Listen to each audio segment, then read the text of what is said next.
The gentleman yields back. I'd like to recognize the gentleman from Alabama, Mr. Palmer, for 5 minutes.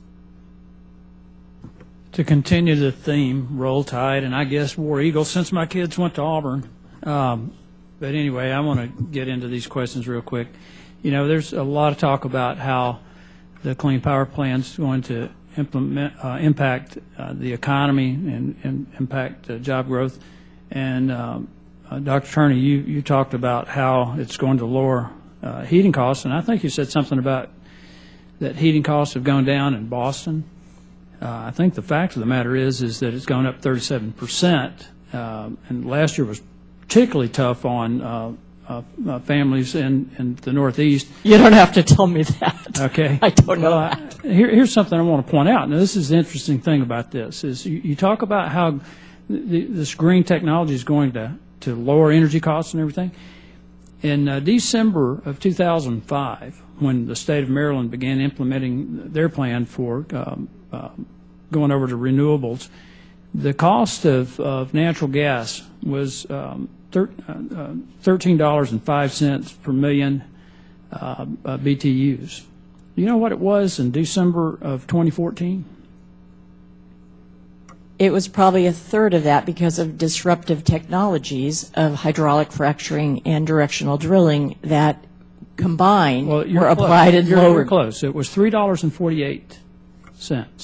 Now, the interesting thing is that over that same period of time, household energy costs went up 61%. Now, when you start talking about disruptive technology, that's pretty disruptive. Now, I also want to point out, you know, Mr. Rohrbacher got a little emotional there, and I think he got off topic, but he was talking about asthma rates. And you also made this point that our GDP has tripled since the passage of the Clean Air Act. Since 1980, it's grown 460-something%. At the same time, vehicle miles driven have gone up 90-something%.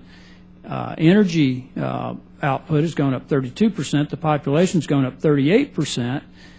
Yet emissions have gone down 50%. Now, the interesting thing about that is that we've had an explosion of asthma cases. It doesn't quite compute from a health benefit perspective when the air is demonstrably cleaner today than it has been in the last 50 or 60 years, yet asthma rates have gone up. And the other interesting thing about it is that it's related to income, the problem with asthma. There's a study out of UCLA that indicates that the preponderance of asthma cases in California among low-income households. Now, I want to get into how this new clean power plant is going to impact that. You've talked about that one of my distinguished colleagues mentioned that employment's gone up. Well, actually, it hasn't. There's a new report, an article by the CEO of Gallup talking about the big lie. You know, we're reporting that our unemployment rate's below 6%, when in fact, it's, I've got the numbers here. It's over, thank you. Ignore the buzzer. The unemployment rate in reality is about 15.8%. And the way this was calculated is the reported unemployed U.S. workers is 9 million. Involuntary part-time workers is 6.8 million. The marginally attached to the labor force workers is 2.1 million. And then the additional unemployed workers with 65 civilian labor force participation rate is almost 8 million. That's 26 million people who are either unemployed or underemployed or just quit looking.